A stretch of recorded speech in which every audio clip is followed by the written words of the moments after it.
Hi, good morning. I am Anna Imagination with the Healing Garden, and I'm going to be talking this morning about manifestation, mindset, and motivation. When, whenever it is that we begin our healing journey, the real shift that takes place from victim mindset and feeling like you have no control and deciding that you do have control, deciding that you are going to make a change is the mindset. There is this massive mindset shift that goes from point A to point B. And I have many people who come to me who are still in the stages of the victim mindset. And there's a lot of controversy in the psychology field about whether or not you should use the word victim or not. And then there was an upheaval where they completely revamped how they did it. And they decided not to use the word victim anymore, to instead use the word survivor. And the reason why is because words have power, basically. And there was a belief that by referring to somebody in victim mindset as a victim, it nourished and enabled that mindset, which is very much true. The problem, I don't know if you would call it a problem. The only flaw with this is it inhibits communication in the sense of when you calling a duck, there is very much a victim mindset. And what this has done is basically turn the word victim into a taboo. Like it's a dirty word now. And it's not. Um, a victim mindset is very much a mindset of I don't have control over my life. And sometimes, me included, everybody goes through a period, a stage or a shift where you don't feel like you have control. You do turn inward. You do generate energy and thoughts where you feel like, I can't change this. I'm powerless. And as soon as you start thinking that way, you have entered the victim mindset. That is basically a mindset where you are a target. You can be an easy target. And I believe that it's very powerful to call a duck, referring to this as you are in the victim mindset. And the reason why is because by using that, and I've done it to myself, where when I see myself going back there, I say, oh, I'm in victim mindset. I need to change that. And it's the fact that I'm able to identify it as victim mindset that I immediately have the thought, oh, I need to change it. And this is where I get into manifestation. And when I dove into manifestation on the science side of it and the psychology side of it, I've been doing manifestation since I was 5 years old, not realizing that that's what I was doing. And I had it so down that by the time I was about 10 years old, I had rules for myself. Rule number one is you do not make promises. For me, I'm a Taurus, first of all. So if any of you who follows astrology, Tauruses of all of the astrological signs are the die hard. If we make a promise, you have imagine a knight in shining armor with a sword, and they're going to follow you around for the rest of their life, dedicating their life to making sure that they are upheld their loyalty and fealty to you. I'm convinced that every knight at the Knights Round Table was a Taurus. Like that's the mentality of a Taurus, very much so. We take loyalty, fealty, and promises to a whole nother level. It's our absolute, this is my soul bond. But then you get my ethics into it. And I don't know if this is because I am ethical or if it's because I'm a Taurus, but then you bring my ethics into it. And that supercharges my loyalty and my fealty. So by the time I was 10, I learned this about me. And I realized that if I make a promise, it soul bonds me. Like I'm not getting out of it. So by the time I was 10 years old, I made a promise to myself not to be hasty with promises, to the point of when I gave marriage vows, I didn't do marriage vows. When I got married to my partners, I made sure that there were no promises that I gave to them because I didn't want to be soul bounded to something that I wasn't certain of. And yeah, I was getting married to people I wasn't certain of. That's a whole nother psychological mess that I unpacked later.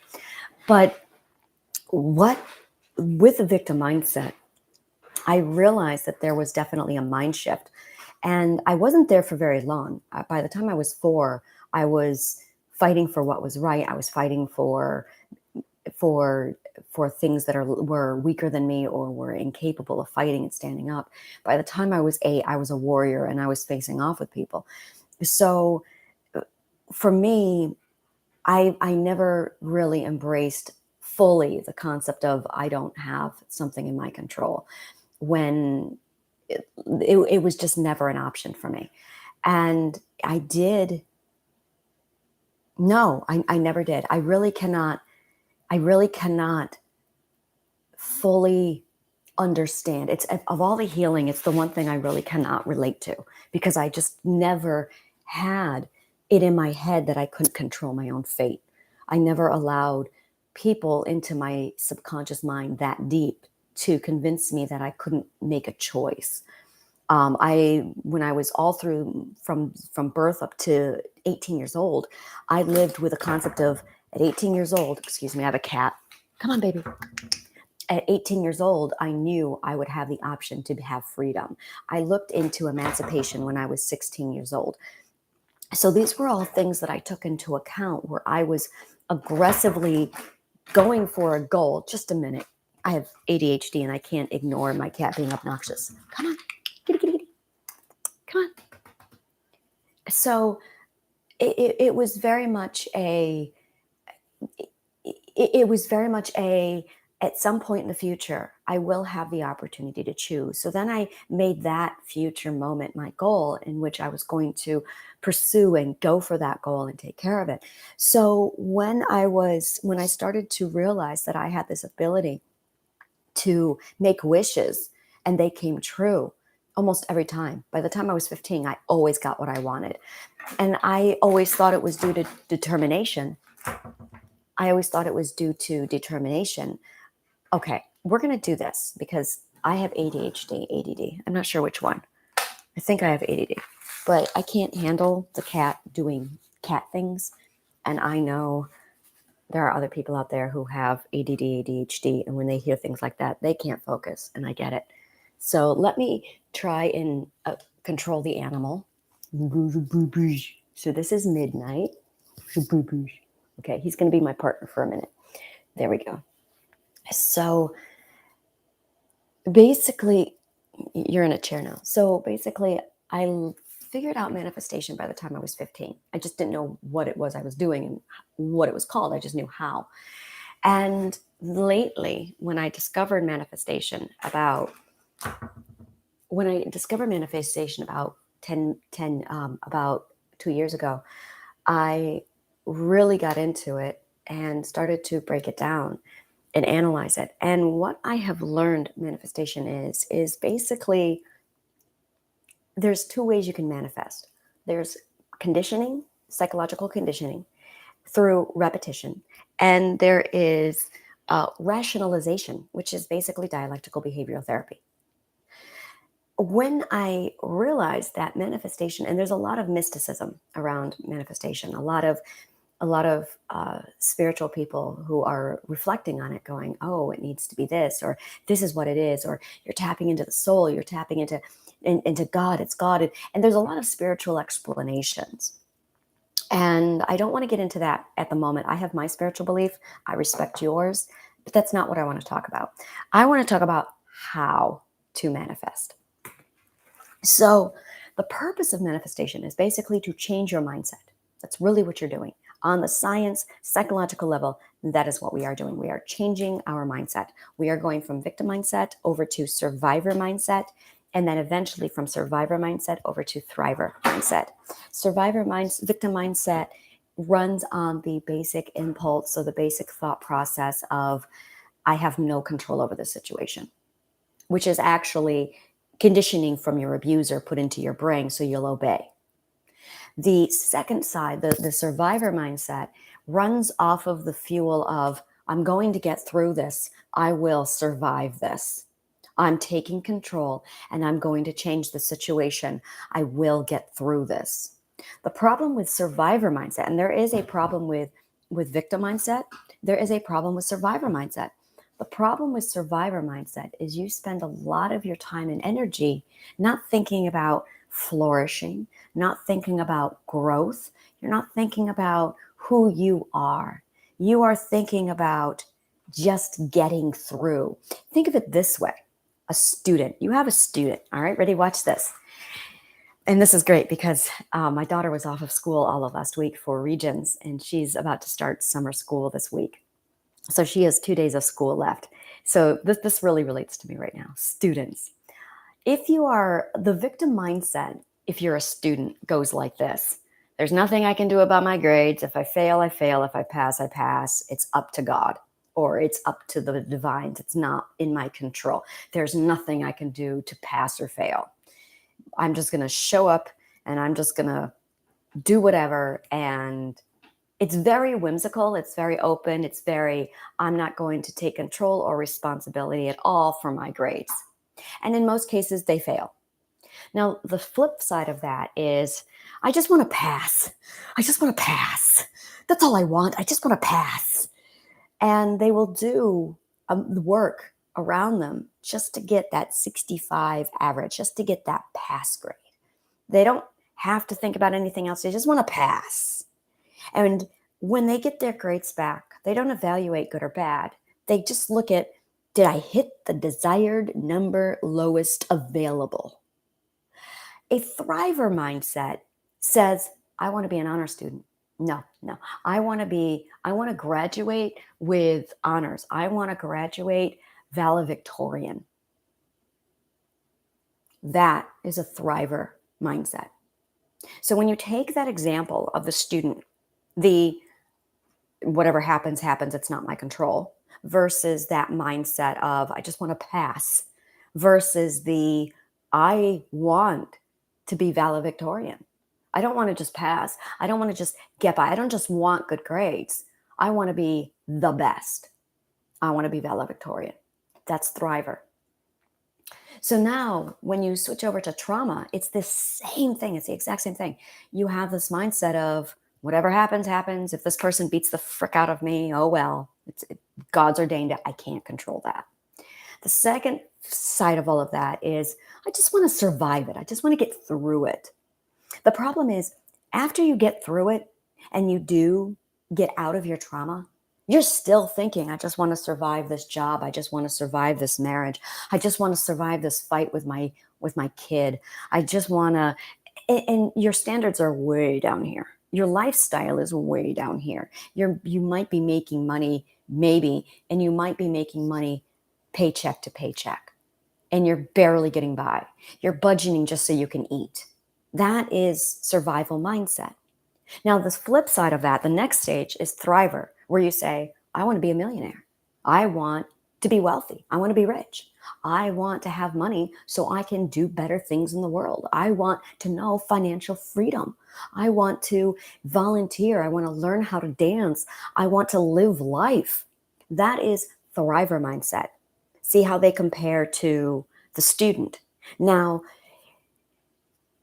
and it's so funny because when I sit back and I look at overall life, you have basically a class system, and this is something that when I started literally achieving millionaire status, when I started working toward that, one of the things that I noticed was poverty is actually a mental illness. Poverty is very much a victim mindset. Oh, there's nothing I can do. Oh, this is it. This is it for me. I'm just never going to have anything more than this, and there's nothing I can do to change it. And the middle class, the blue collar worker, is survivor mindset. This is where my father is. This is where everybody in the town where I grew up is it. This is middle class mentality of, well, I'm just going to survive. I'm just going to get a job. I'm going to work the 9 to 5. I'm going to do what I can to get through it. And that's your 9 to 5. That's your blue collar, and that's working and living paycheck to paycheck. You're in survival mindset. Millionaires and billionaires said, screw this. I'm going to thrive. I'm going to take this as far as I can. And that's the difference.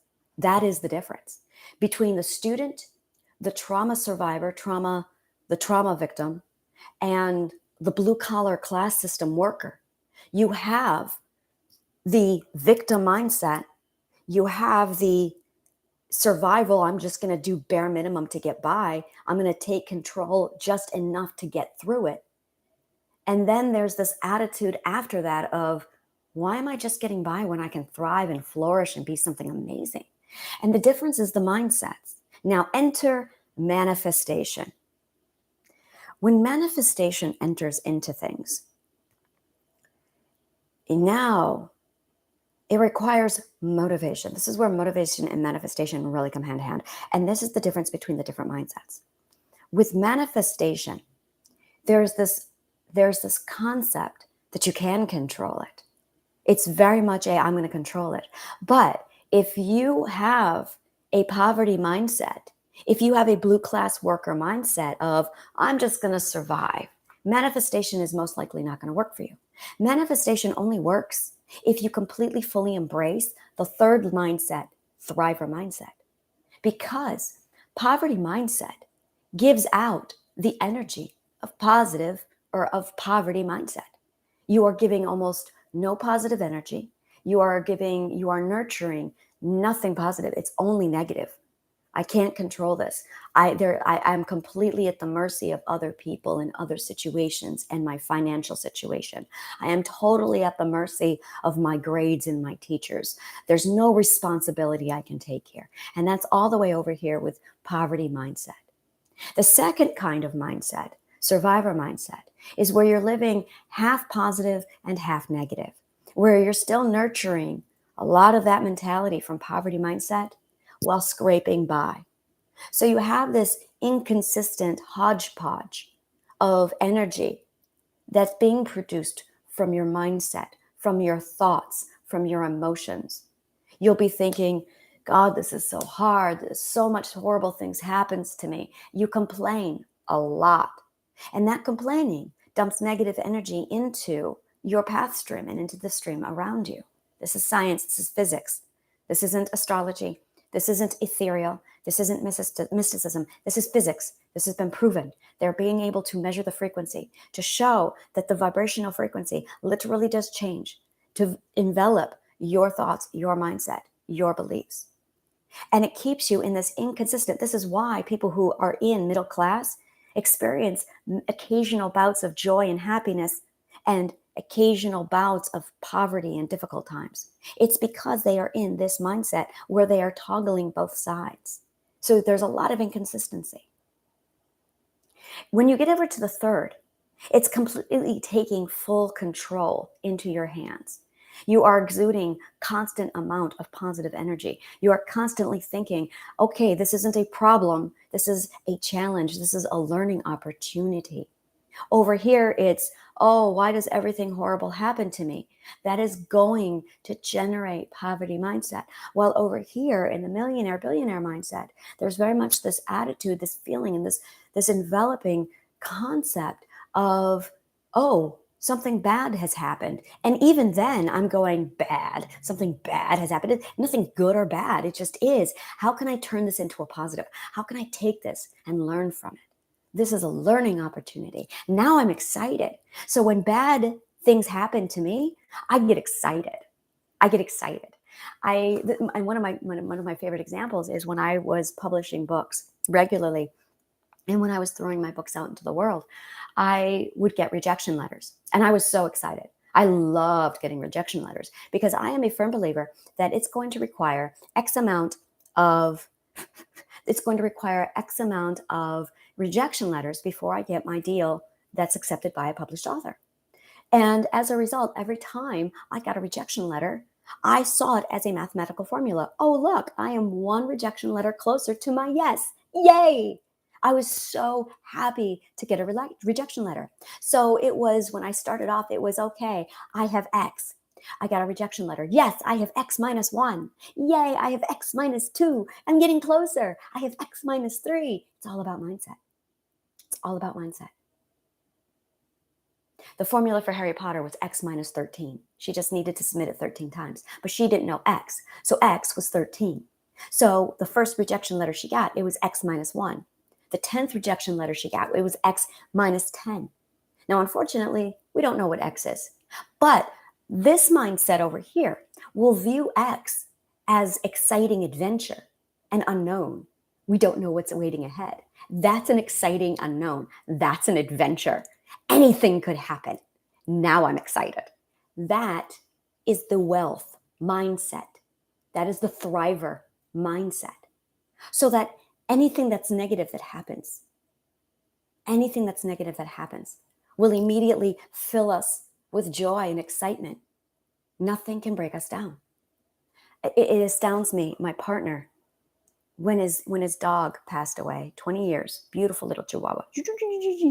When she passed away, I was right there ready for the griefs, for the support, and he had no grief.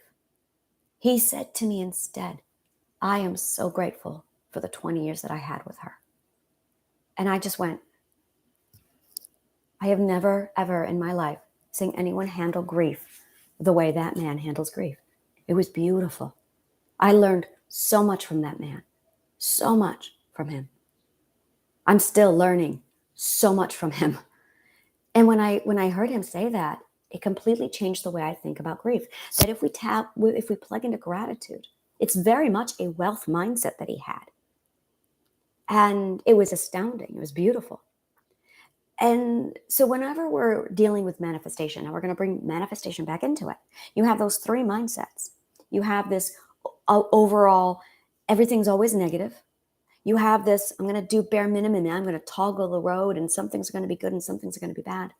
And then you have the wealth mindset, the thriver mindset, where every opportunity, every negative, quote unquote, is actually a positive, is actually an opportunity, is a learning step.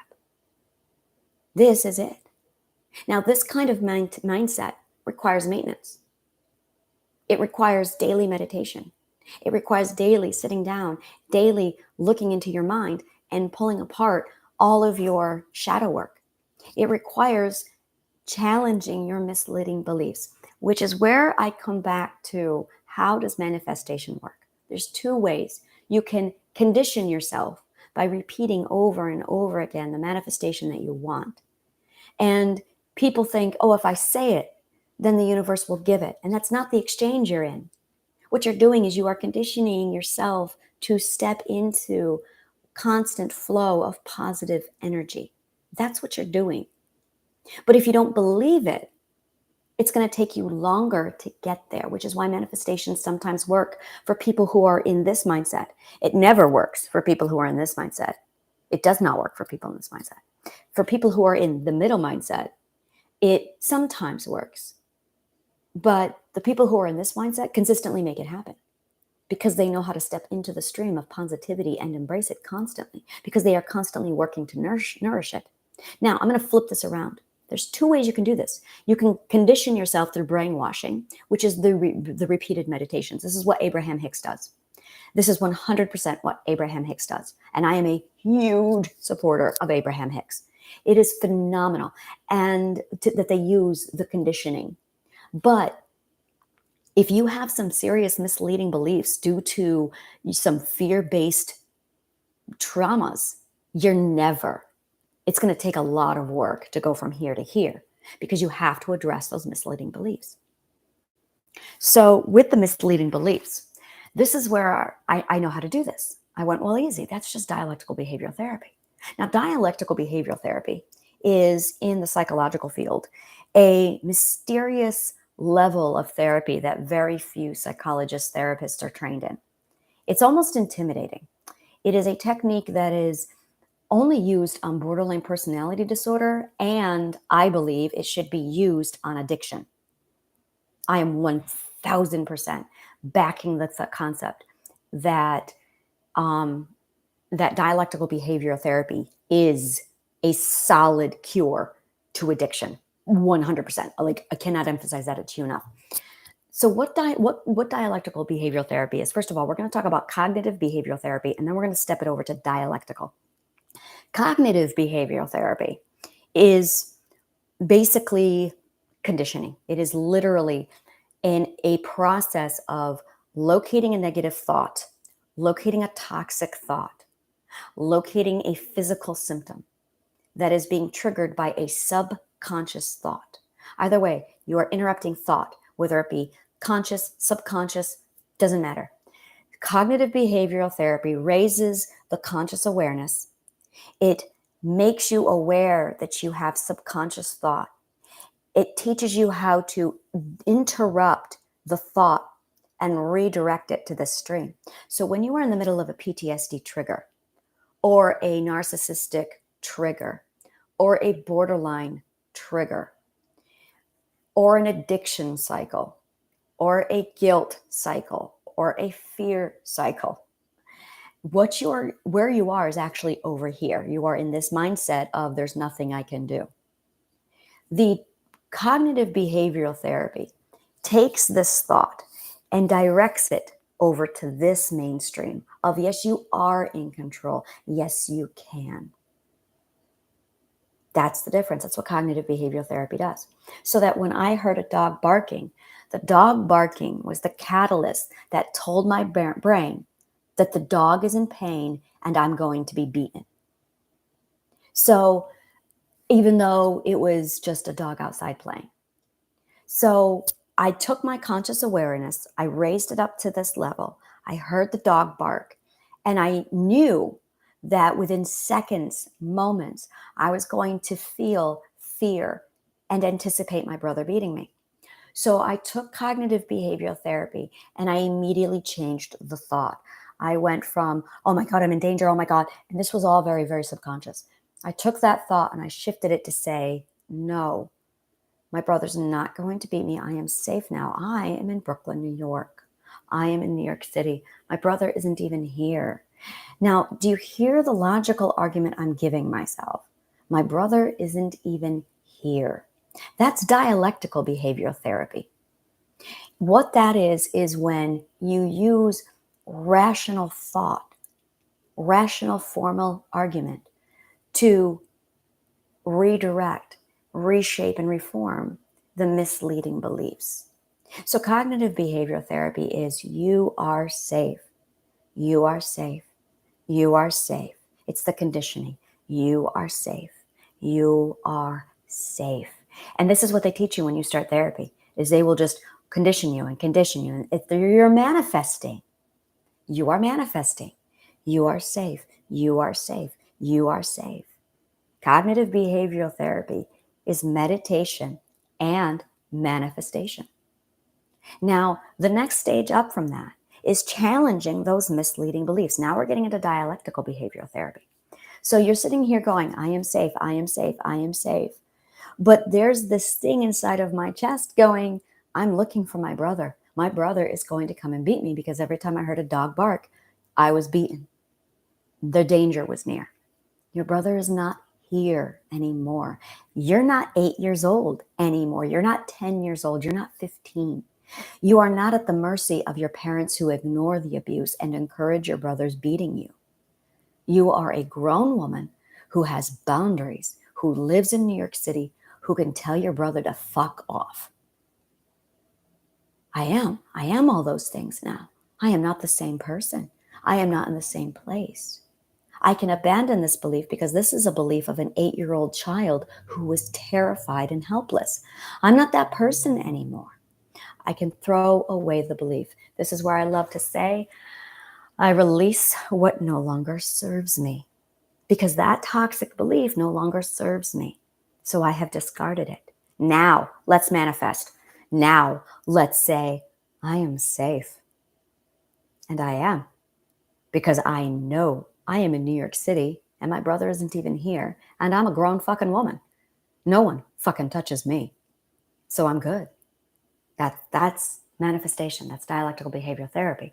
So manifestation takes it to a step further. And there's a lot of trending right now over manifestation where everyone's talking about, oh, you can just like say it over and over again and it will change it. But they're missing the point, that's what people do. They always take something, they condense it down to a short-term hack and they lose most of the meaning. And the same thing has happened with manifestation. So it's not about this. What you're doing really is cognitive behavioral therapy, but you can actually add dialectical behavioral therapy to it and increase it. And the goal is to take you from victim mindset, the whole I have no control, I'm completely, and this stream of thought produces this stream of negative energy. This stream of thought produces inconsistent energy. This stream of thought produces constant positive energy. Now, I want to show you something. When you were over in the constant negative thought, how often did anything good happen to you? Almost never. When you're over here and you're constantly in positive mindset, how often do you think positivity will happen to you? That is the flow of abundance. That is what you're accessing.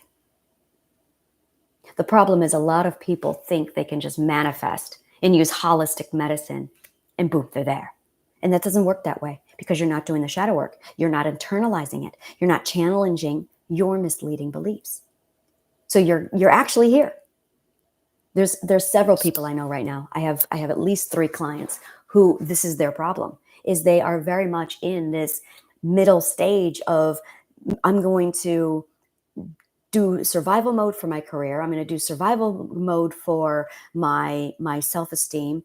Actually, no, I'm going to do victim mindset for my relationship with my parents in my past. I'm going to do victim mindset with my subconscious health. I'm going to do survival mindset for my job, my career, and my station in life and my class system. But on my love life, I'm going to have the abundance mindset. And I'm looking at them going, do you really think that's going to work? That's not how that works. You don't get to pick and choose from all 3 different levels, have yourself a buffet and think you're going to get the abundance flowing. You're going to be here because you're inconsistent. And you will forever be here until you make the change over to here or over to here. 1 foot on sea and 1 on shore. Thank you, Shakespeare. How far do you think you're going to go when you have 1 foot on sea and 1 on shore? So that is manifestation in a nutshell. Manifestation, mindset, and motivation. Now, once you decide that you're going to fully commit to this realm, you don't get to cherry pick just my love life, please. Oh no, it doesn't work that way. It does not work that way. You got to be fully on that ship. You got to be on the fucking boat. You've got to get on the boat. If you don't get on the ship, you're not going to go anywhere. There are some people who are docked at sea who are getting drunk in the tavern. There are some people who are on the pier and they're going, do we want to get on the ship? Oh, just give me the perfect love life. But I don't want to get on the ship. And then you have people who are, no, I'm taking this all the way. I'm putting my finances on there. I'm going to put my children on there. I'm going to put my past on there. I'm going to put all the trauma on there. I'm going to put everything I've got into this. And that's the difference. This is consistent. This is consistent. This is inconsistent. You can be consistently negative. I cannot help those people. If you are this, I cannot help you. If you want to move to here, I can help you. If you want to go from here to here, baby steps. But if you are here and you have no intent on getting out of this mindset, I cannot help you. I cannot help you. I cannot help you until you say, okay, I'm ready for the change. I will do whatever it takes. Okay, great. Now I can help you. I would love to take everybody here and move them to here. And I'm working on putting together something where I can help motivate these people and inspire them to move here. But that's where I get into that challenge. The next stage is, if you are here, if you are in this particular mode, now I can work with you. I can work with you to get you from here to here. That I can do. Absolutely. But you're still inconsistent. There's going to be parts of you that are still over there. And the thing that's keeping you there are the mindset. It's absolutely your misleading beliefs. Misleading beliefs are the solid 100% thing responsible for keeping you anchored here. So once you get rid of all the misleading beliefs, you get here. Once you completely eliminate all of the misleading beliefs, then you get here. So it's 100% misleading beliefs, or the majority of misleading beliefs, a good balance of misleading beliefs with proper healthy beliefs, and the majority to almost 100% of healthy beliefs. That's it. And that's the difference of the class system, of a student, everything. And that's the spectrum. So thank you so much for joining me this morning. I am Anna Imagination with the Healing Garden. I'll check out my power classes that are coming up on July 10th. The links for information is on my Facebook information, and that's in the information below. I guess it would be below. And may the kindest of words always find you. All right.